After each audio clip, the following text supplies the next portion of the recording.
going to give an opening talk. And answering questions today is Zen Master Dae Kwang. He's been a monk since 1987 and received transmission in 1996. And transmission is permission to teach Kangan practice and to teach. He's a guiding teacher of Zen centers in Wisconsin and Mexico. And Master Dae Kwang has traveled widely, leading retreats throughout North America, Europe, and Asia, including 90-day retreats in Korea. His interests include meditation practices common to Christians and Buddhists. He's also led a number of 90-day practices here, Kilches here at Providence Zen Center, long time ago. And so he'll answer questions, and so I hope we can ask him questions that make things go more interesting. So please do ask questions. Thank you. Thank you, everybody, for staying. It's a big crowd today. For those online that can't tell, it's a very large crowd, which gives me the jitters. Thank you very much for that. So the last time I gave a talk, there were a few instances where I rattled off a number of teaching phrases that our school uses, and that list was don't grasp, don't hold, don't check, don't make, don't know. Only go straight, just do it, correct situation, relationship function. That was my list that I rattled off a few times. And for this talk, I thought, well, I'll take a crack at that first item, don't grasp. And so I suppose since my last talk, I've been grasping at not grasping, which I find juvenilely entertaining. So the first thing I did in my investigation here was to look up the definition of grasp. And I came up with 3 definitions that I'll share here, but there were more, but these are the 3 primaries. The first one was to reach for something quickly and hold it tightly. And I want to point out, we're not reaching for a shovel here. We're grasping at mental objects, form, feeling, perceptions, impulses, consciousness, some mental grasping going on. So reach for something quickly and hold it tightly. The hold it tightly part, I think, is covered by the second item in my list, don't hold. So I'm going to throw that one aside. And the first part, to reach for something quickly, that sounds an awful lot like jumping to conclusions. Don't do that. Okay. So the next definition was to reach for some understanding, especially something difficult. I'm like, okay, so what's that mean? And I'm thinking, if you're grasping at maybe molecular biology to save us all from the next pandemic, what are you doing here? Get back to work. Keep grasping. If you are grasping at maybe some great question, what am I doing here? What's the purpose? That's probably a large topic that's covered by something that I'm going to put on my list now, and that's great doubt. That's a big topic. Not going to go there with this discussion. Great doubt. Keep that in mind. And the last definition that I came across was to reach for some recognition or acknowledgement. Perhaps a spouse, a partner, a parent, looking for acknowledgement from a parent or a child, or a coworker, or a friend, or perhaps a teacher, or perhaps a group, or bigger, maybe, I don't know, maybe you're stretching for fame and fortune, or maybe political aspirations. There's a lot of grasping going on right now in politics. And this lesson I learned a little bit later in life, not necessarily here, but if you are attaching your happiness to the conditions that are not within your control, like his opinion of me, I can't control that. I can try to influence it, but I can't control it. So I shouldn't attach to that. That's just a mistake. So in those 3 definitions, when I pondered them, I thought about them, I read about them, I didn't see anything that would drive me into a Zen center. I didn't see anything big there in that first pass that would get me here looking for something. So I kept thinking about this topic, don't grasp, and I came across some, I guess, this big one for me, a nugget of, I'm going to call it grasping to reconcile. Grasping to reconcile the difference between what is and what I want. That little teeny space between what is this and what would I rather it be, right there, and getting trapped in that disease, that suffering of not being the way I want it to be.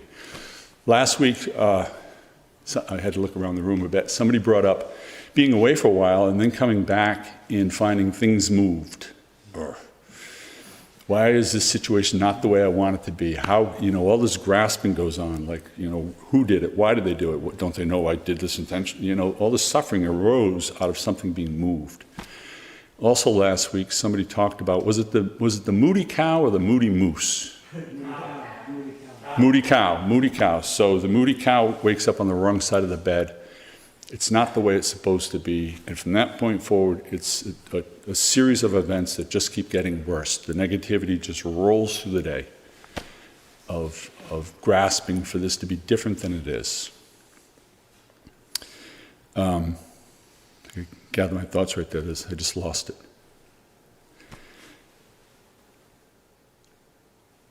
Boy, that's torture when you don't have notes. So I think that idea of grasping for it to be other than it is pretty much my primary form of suffering. That's probably what drove me into the Zen Center. I can think of a situation in my life that's been pretty much constant for decades. The situation has been very constant the whole time, but the suffering comes and goes. And it's not that the situation comes and goes.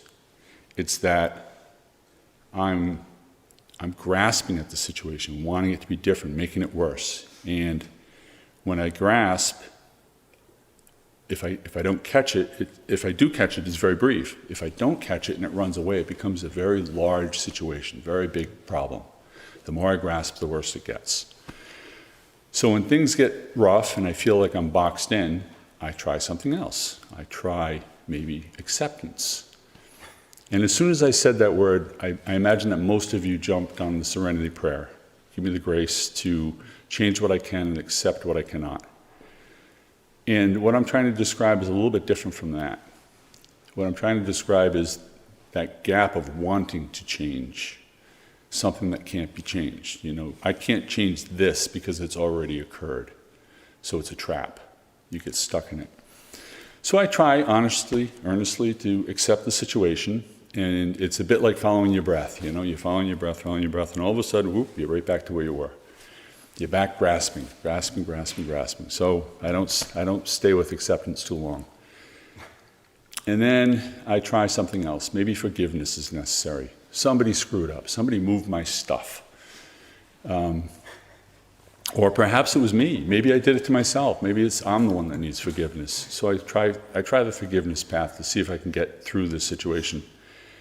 And that's a lot like following the breath too. It's like you try, and then in no time at all, you're right back to grasping. You're back in that situation, churning it over again and again and again, and that's suffering. That's that suffering trap.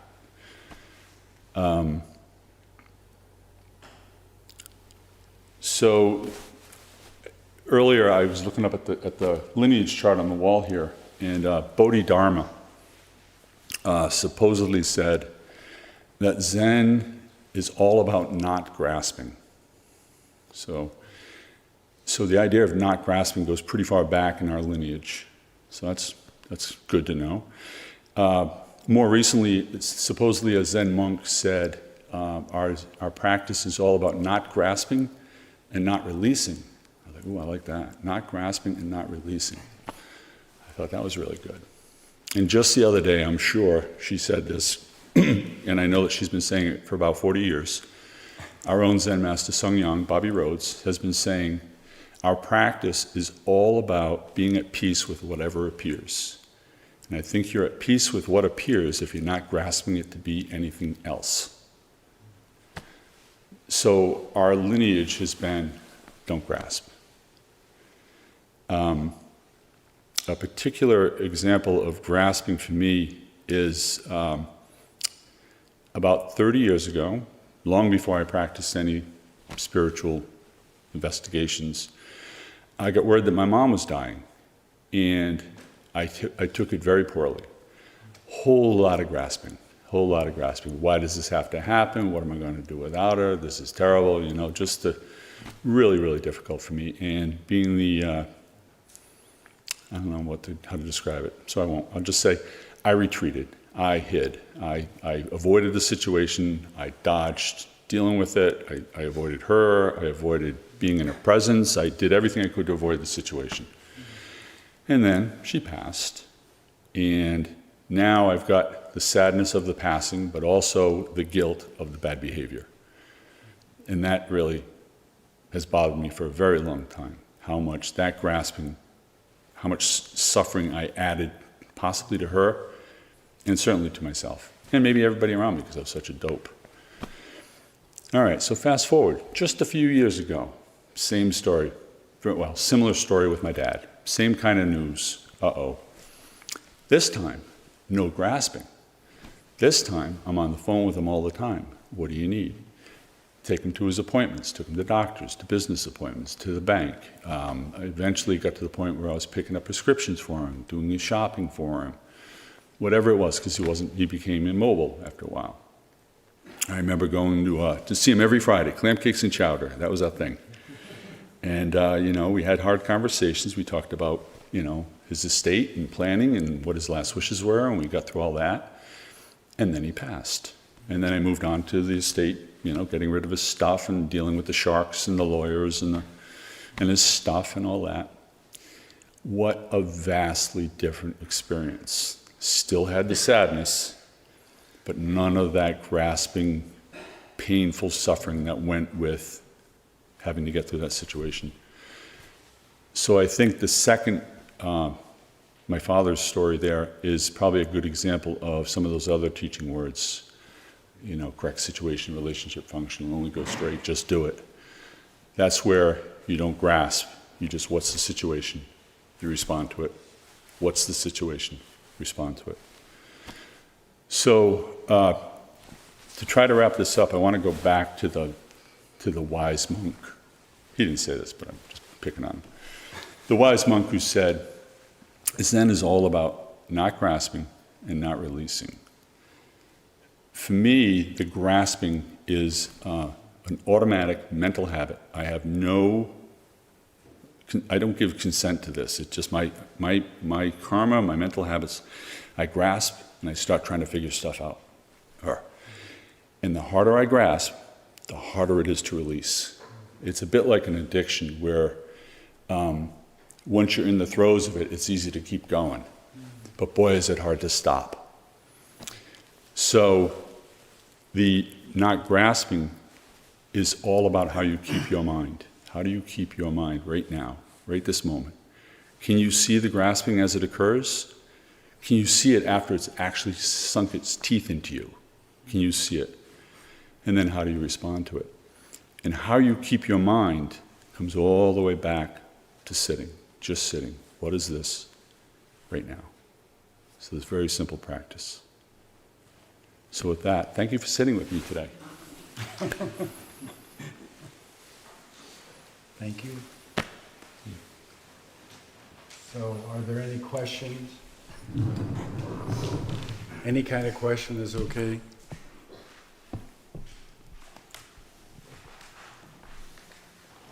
Yes.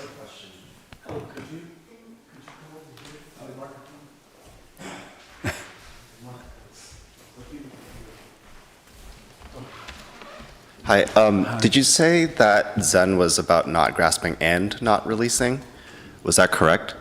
That it was both? Can you explain a little bit about the not releasing part and why that's important? He's saying, I said Zen is all about not grasping and not releasing. Can you talk more about that? The not releasing? Yeah. Right. In particular, not holding, yeah. Yeah. It's okay.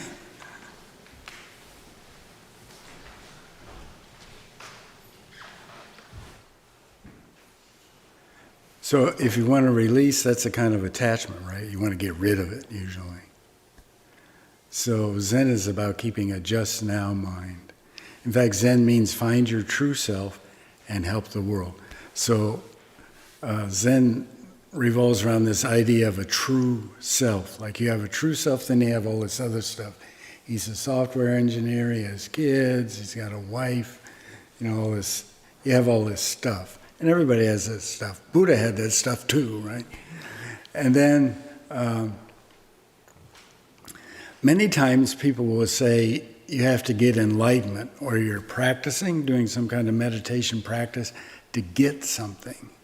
But that's a mistake. What it actually says, what you're doing is letting go of something rather than getting something. So enlightenment is like a big letting go. Then the other thing is, it's always right now. One of the most fascinating concepts for me in Buddhism is this notion of moment world. My teacher taught this idea of we live in a moment world. He talked about it too. And that moment world is just now. So can anybody here give me just 1 second? 1 second is not very long, right? In fact, this question is lasting much longer than that. Give me 1 second of the past, not a memory of it. Give it to me. Nobody's responding, right? You know why? Because it doesn't exist. So this notion of moment world is we live in this, and that moment also just went by. Wow, so what's that leave us with? So everybody's always worried about, you feel guilty about what happened in the past. I do. Or you feel, oh God, if only we could go back to the 1950s, everything would be so great. We just won a big war and it's really cruising along here except for that Vietnam thing. And you just keep thinking like that, right? So all that stuff is made by thinking, but you don't really have it. And how about the future? Do you have 1 second of the future? You read all kinds of science fiction things and watch movies and stuff. Oh, we're going to go to the future. Well, that's just made by thinking, right? So you don't have that either. So then what do you have to work with? Well, as he said, you only have right now to work with. Didn't you say that? I hope you did. So this is what you have to work with. So Zen concentrates on just now, right? Just this moment. Because that's the only thing where you can actually do anything. You can't do anything about what your wife said to you last week, although you can in this moment, but it doesn't involve what happened back then, because that's over and done with, right? So that's this just now world. Okay? Interesting concept. Any other questions? You had a question. Yeah, please. The reason we use the microphone is we have all these people online, and we can't hear that well either. Hello. Yeah, please. My question was, how do you handle it when there are people around you feel are grasping, that are possibly close friends or family, and they can dysregulate you by that behavior, and you feel like you're not grasping? They're doing it all the time. Yeah.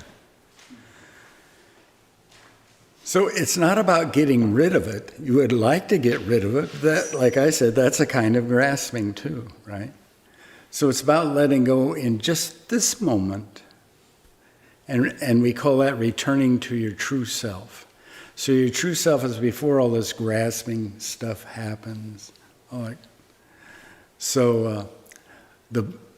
Right after the Buddha got enlightenment, the first thing he said is very, very interesting.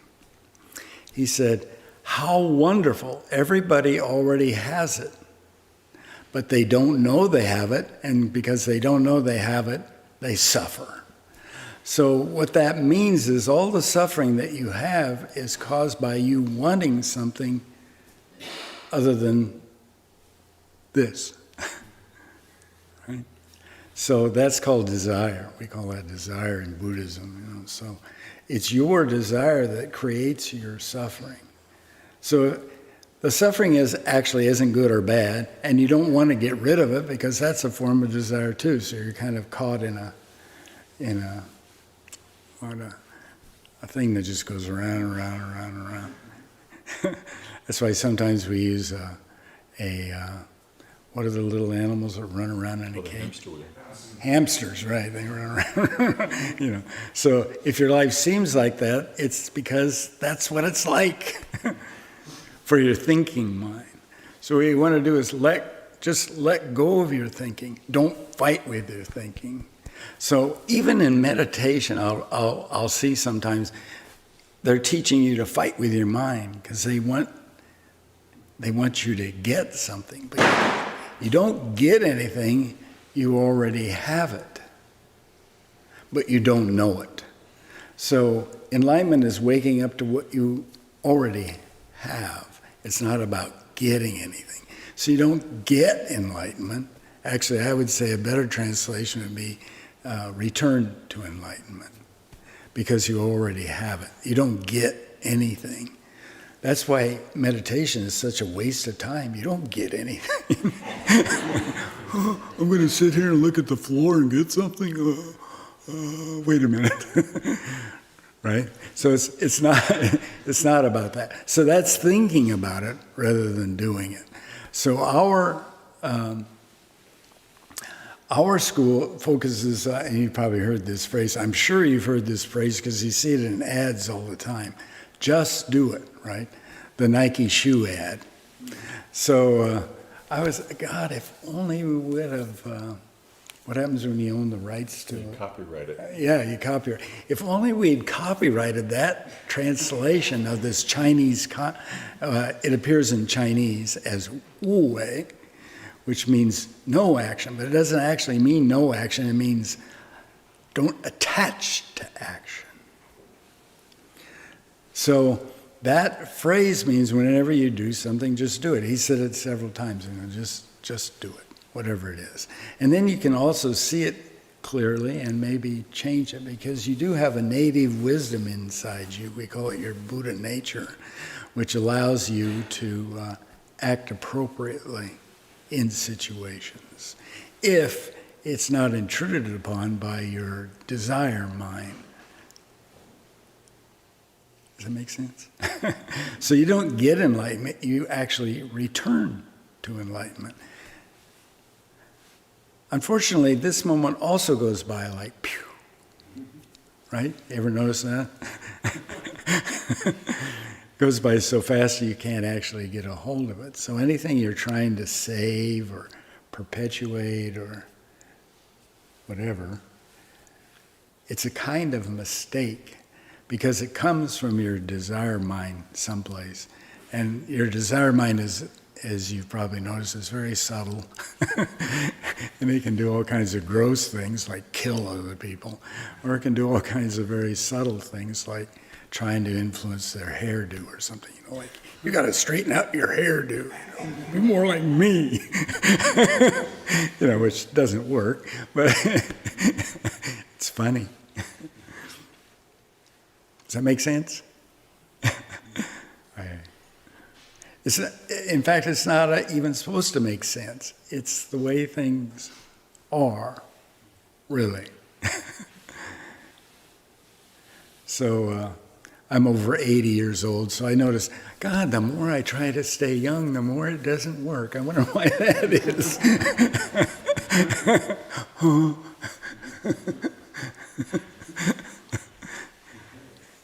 Please, yeah. Hello. How's it going? Thank you for your talk today. Yeah. I wanted to ask, because I know a lot of younger people struggle with this, but how do you find balance between, I'm trying to avoid saying grasping, wanting a better future, working for your life to be better, but yet just being happy, comfortable with what is, what you talked about, just, being at peace with whatever appears. Right. So how do you balance the two out? Boy, I don't know. But, that thing that you have, that's what you have. So what are you going to do about it? He's, where are you from? Massachusetts? Yeah. New York City. New York City. So, God, that's the last place I want to be from, right? I'm from Omaha, Nebraska. So you get this handed to you. Everybody does. Even the Buddha was handed something, right? The Buddha had a child. That child grew up to be a monk. But he had that child. Yeah. And the way to deal with it is to not attach to it. That means to let go. And then you perceive it clearly. And then you just do it. This is Chinese concept, Wu Wei, which is the Nike shoe. I made a lot of money on that one. So, because it's been around for thousands of years, right, that phrase. So what it means is, whenever you do something, just do it. Don't attach to the result. Don't attach to the things you're using. You can only use the things you have. You're not going to use anything else, right? Mm-hmm. So it means just do it, moment to moment to moment to moment. And that's your life. So your life is probably much different than mine. You're not a monk, right? You don't have to follow all these crazy rules. So you just do it, right? So you're a man, she's a woman, he used to be a man when he was younger. And so that's it. That's this just now world. And that's where we actually live. But we can think about anything, right? Mm-hmm. I was reading something, an analysis of something in the Bible. It was really funny. But well, wait a minute. You know, what the Bible is talking about is something 2,000 years ago. 2,000 years, you know? Mm-hmm. I'm worrying about the 50s, you know, and you're maybe worried about the 90s or something, right? But we hold on to those things. We attach to them. We grasp at them. But it only results in suffering because you don't actually get it. I can't go back and fix all my screw-ups. It'd probably take me 2,000 years to do that. Right? So then all you have is this moment. And that's where you actually live. Okay? Does that make sense? Yes. Yeah. So strive to do things, but don't focus too much on the outcome, because that's where the suffering lies, right? Right. Okay. And hopefully make those goals clear. Yeah. Right? So a lot of people are... I spent years in school studying something that I didn't know what it was, and even if I'd got it, I wouldn't have known what it was, and what was it going to result in anyway, right? I mean, I have a PhD in stuff that I didn't even want. So what? Right. Then you say, huh, really? Yes, please. Hi, good morning. Thank you for your talk. It always surprises me how much it connects with what's going on in my life, whatever you guys are talking about in any particular week. But so I want to believe that the more experience I have on this planet, the more insight I have. Wisdom. Wisdom. This is my question. Yeah. How does wisdom factor into this if you're just trying to do it? In other words, like say, and this kind of ties your question in with your experience, right? Okay, so I've had similar experiences to you, Dave, and so now I can kind of see where I went wrong. Right. And I see a younger generation kind of making similar mistakes. Of course. How can I help how can I express that wisdom, if that's what it is, without being overly, I don't know, intrusive? Right, exactly. Yeah. Like, sometimes Zen teachers have problems with being intrusive. You idiot. Wonder why you're suffering?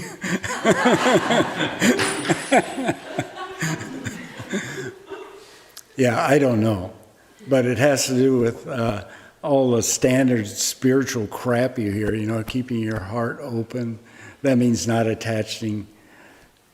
I mean, I don't have to deal with many murders, but I don't know if I even could. Yeah. And I can talk to Christians, but I'm not very good at talking to Muslims. I once had a Muslim come to one of my retreats in Malaysia, right? Malaysia's a Muslim country. So he came, but he was a really spiritual Muslim. So he had, who has beads? You have beads on, right? Yeah, you have beads. So he was using this mala, which I assume Islam got from what we call Hinduism, right? So he was using that.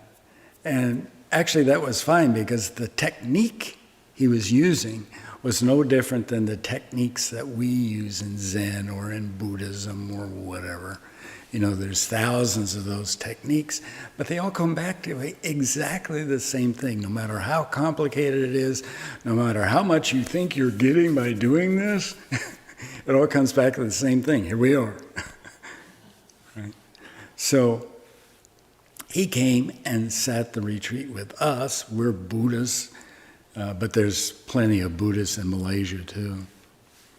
And they're a different kind of Buddhism than we are, but so what? It's all the same back behind, right? So he is doing this thing, and all I had him do is just simplify what he was doing in his mind. Because some people meditate because they want something, which is a big mistake. You don't meditate because you want something. The best way to think about it is so you can return to something. So whether they're Islamic mantras or Christian, I also do a lot of Christian Buddhist retreats, Christian mantras or Buddhist mantras, or, well, we don't call them mantras. They're called a watto. So it's it's just, you use this word as kind of a placeholder in your brain. So you just sit there and, oh, the floor is brown. Oh, great, the mic's black. And it's working, thank God. So that's it, right? There's nothing special to get. So usually we think about enlightenment as, oh, it's such a special experience. It's not a special experience. It's an experience that you have all the time. You just don't realize it usually because you move on to something else really fast because it's pretty boring. Because you want something. That's why it's boring, of course. So if you don't want anything, there's nothing boring going on. It's just, this is it. But everybody wants something from practice. If you're going to sit there with your legs hurting, like you and me, you want to get something from that. You just don't want to sit there in pain, you know. But sitting there in pain is a kind of meditation. Keeps you awake, I know. Like I used to do these long retreats, you know, you sit for 8-10 hours a day or something, you can't even remember.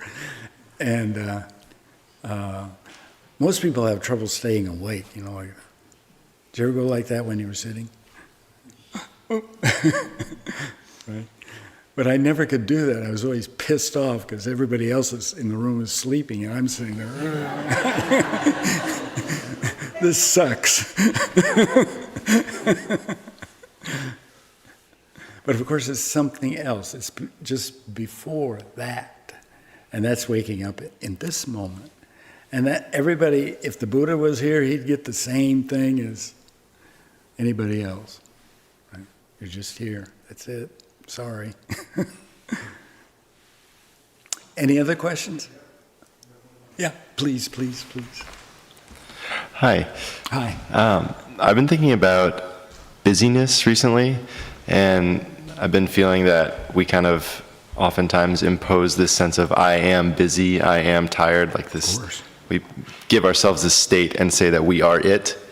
And I wonder if you have any advice for relating to those feelings of busyness and tiredness, because we are going to still have to do things in our lives. Yeah, of course. So how to act without being busy.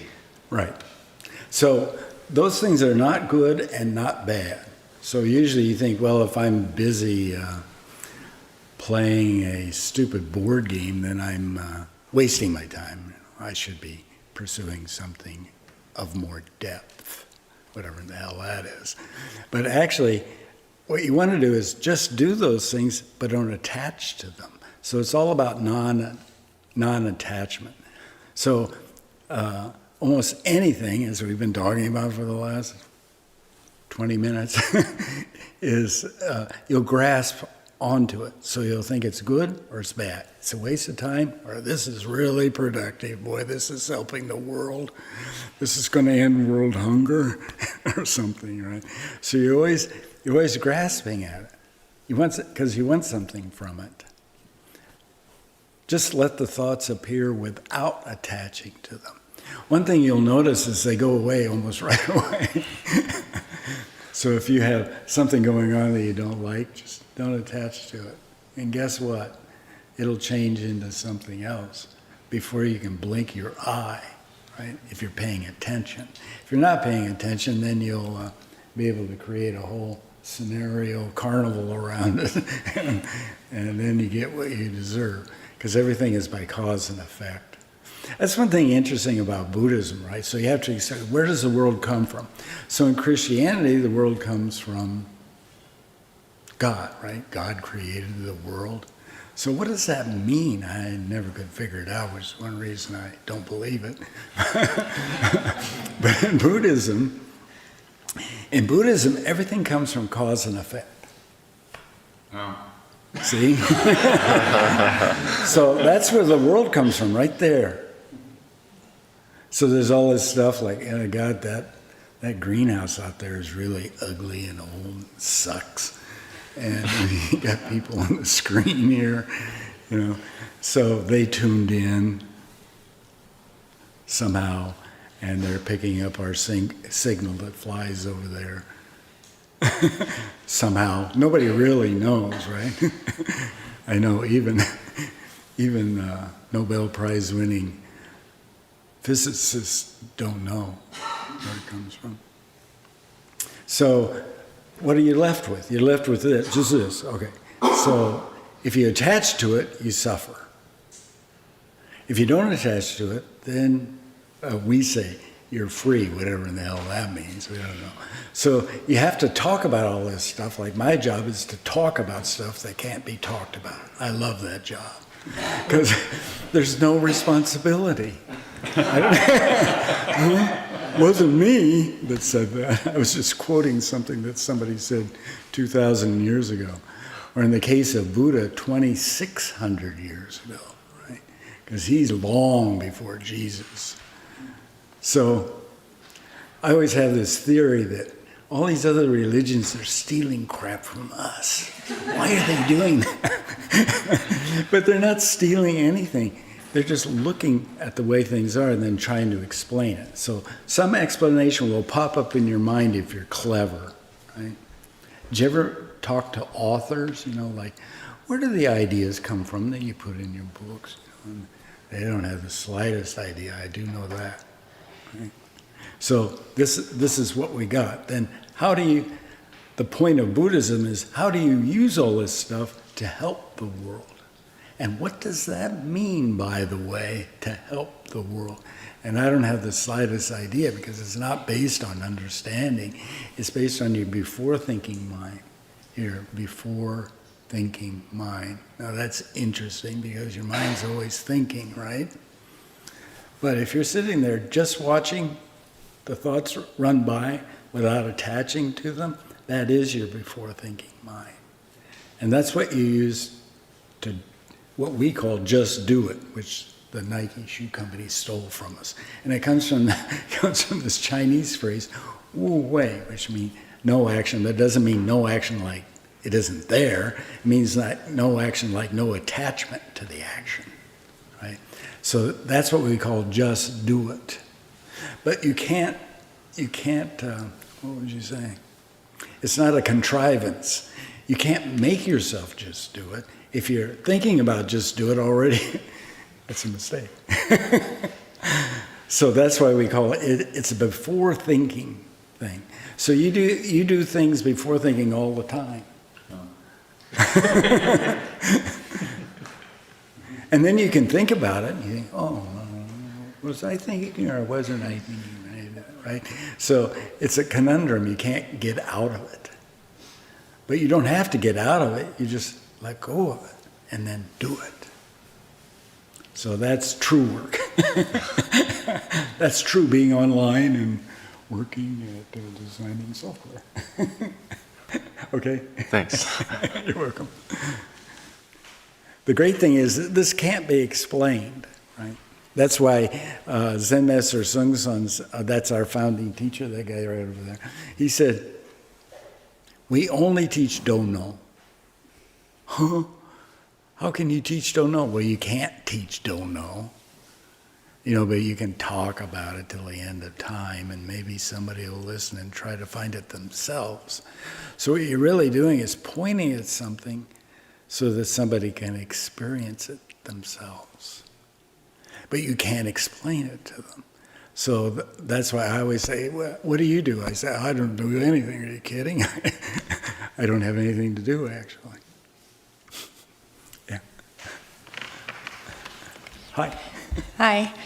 So what do you have to say about the concept of reincarnation? Right. That's a good one. Because some religions have notions of reincarnation, like what we in the West call Hinduism has a notion of reincarnation. Some styles of Buddhism use that concept. But personally, I don't like that concept much. And I never could figure out what is it actually talking about, right? Like, did you ever experience reincarnation? Did you die and get reborn? Well, if you did, maybe you did, but you certainly can't remember it. At least I can't remember it. Although you do have karma. So what I think it is, it's a way to explain the fact that you have mind habits. So the best way to think about karma is it's a mind habit, right? So you have, every time your mother tells you to wash the dishes, you get pissed, right? So that washing dishes is just an act, and you can even use it as a form of meditation, right? But then you get pissed because your mother told you to wash the dishes, right? So that reaction to your mother in that situation is a mind habit. She's actually not good or bad, but you think she is, right? So, and I think that's where the idea of reincarnation comes from that. So it's like an extension of a mind habit or something.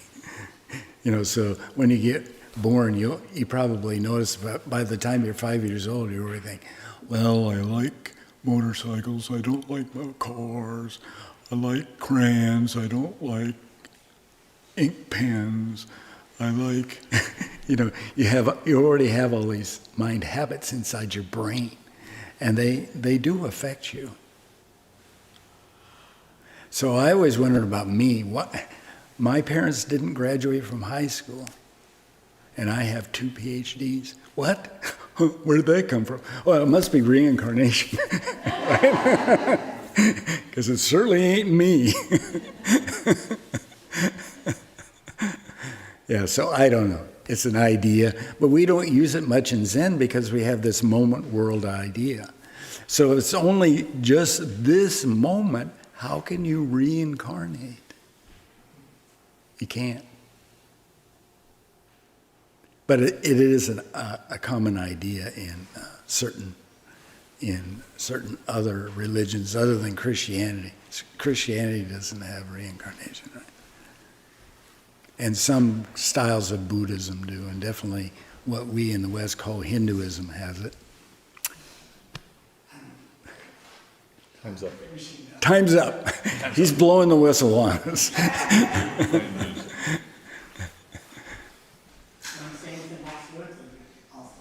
What? Want to say any last words or all set? Bye.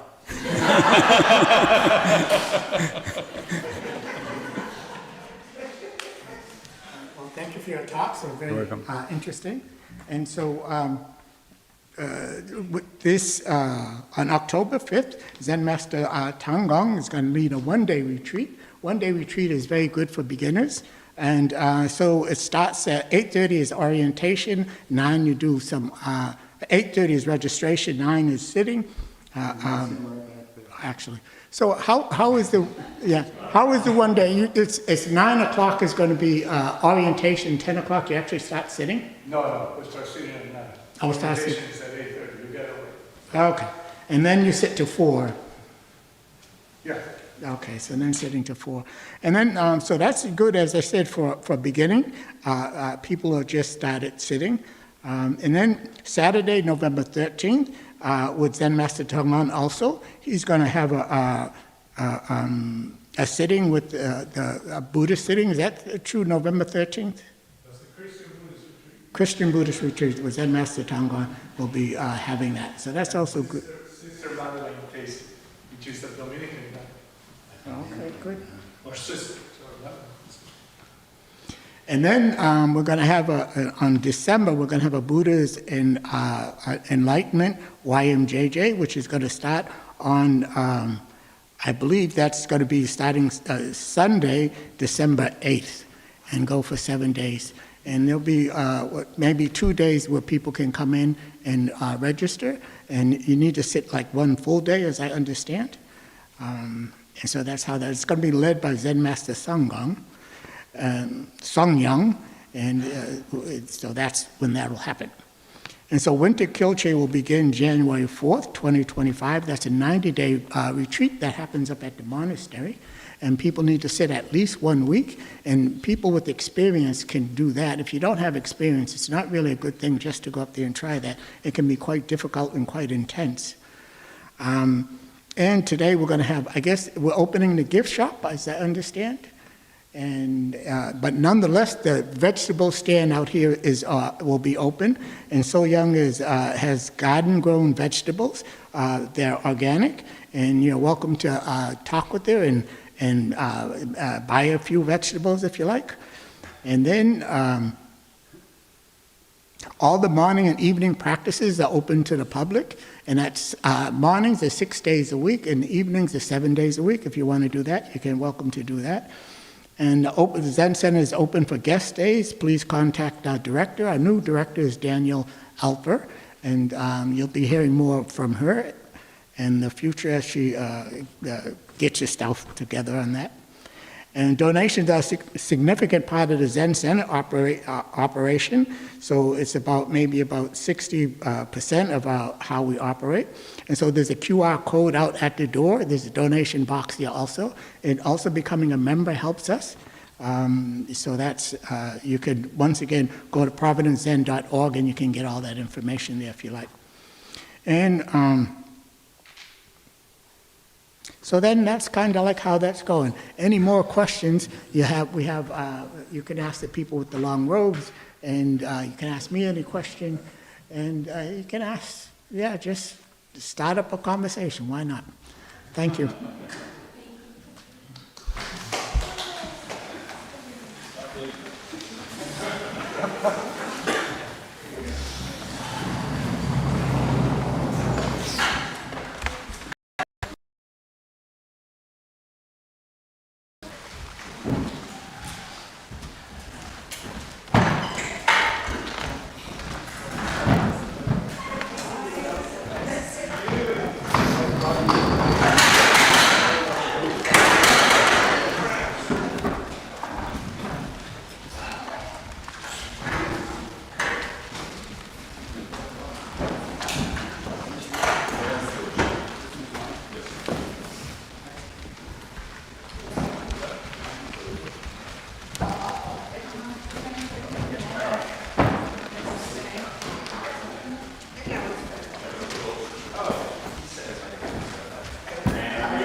She's making. Oh, really? What overboard with this?